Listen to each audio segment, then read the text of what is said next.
She was 17. Smart. Popular. Just weeks away from graduation. But when she left school on what seemed like a perfectly ordinary Tuesday, she disappeared. No goodbye. No message. Just gone, swallowed by sunlight and silence. At first, the town panicked. Posters went up. Candle vigils were held. But beneath the surface, something darker was stirring. This wasn't a random abduction. This was staged. Every detail, deliberately clean, too clean. Her locker was emptied as if she'd planned it, except she hadn't told a soul. Her phone pinged one last time, 10 miles out of town, toward the place locals don't talk about. An abandoned asylum. Long since condemned. The police dragged the grounds. Nothing. But then, a drone hobbyist flying overhead caught something strange, movement in a broken window, and a girl's face peering out. But when they got there, no one. By week 2, rumors spiraled into wildfire. Cult. Trafficking. Even government black sites. But the truth would be worse. Far worse, and hiding in plain sight. 3 years later, in a neighboring city, a traffic camera flagged a license plate linked to a stolen truck. Inside? A girl. Malnourished. Dazed. And wearing a school jacket from the very same high school. But it wasn't her. It was someone else. And she wouldn't speak, not until authorities connected the dots from a childhood services facility just 60 miles away. Then, the break. A retired detective obsessed with the original case uncovered a chilling pattern. Girls. All around the same age. Missing within a 90-mile radius across 10 years. All from rural towns. And all with eerily similar backgrounds, high GPA, minimal family ties, but one thing tied them tighter than DNA. Every single one had attended the same summer program, hosted by a prestigious but now defunct educational institute.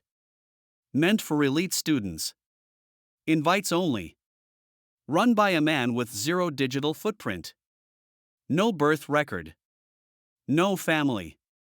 Just a charisma so penetrating, dozens of students called him the person who changed their life. And he did. He just didn't tell them what he changed it into. The program promised life skills. But kids started returning, different. Withdrawn. Obedient. And those who didn't return? Were never heard from again.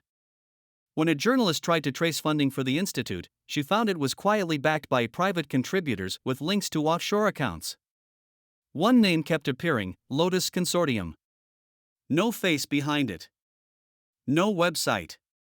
Just an address that, when visited, was nothing but an abandoned funeral home. By now, the original missing girl had become folklore. Another ghost woven into rural paranoia. But 5 months ago, a social worker at a women's shelter made a phone call. One of her patients, found wandering barefoot at the edge of a cornfield, had given a fake name, but her fingerprints told a different story. It was her. 5 years missing. 5 birthdays stolen. 5 long years of silence. She wouldn't speak at first. But drawings began to appear. Pages torn from worn-out notebooks. They showed a house with no windows. Staircases that led nowhere. A locked room lined with mirrors, and children inside them. Interrogators weren't prepared for what came next. She didn't remember leaving. She didn't remember escaping. She didn't even remember her real name. She called herself Number 9. Number 9 out of how many? They thought it was trauma-induced amnesia. But a hypnotherapist made a deeper discovery: fragments of implanted memories. Constructed realities. A ghost life. Someone had systematically fractured her identity and replaced it with obedience. But who? That's when old film reels surfaced, labeled with nothing but tape. Inside? Hours of footage showing young girls reciting lines. Over and over. The same phrases, the same posture.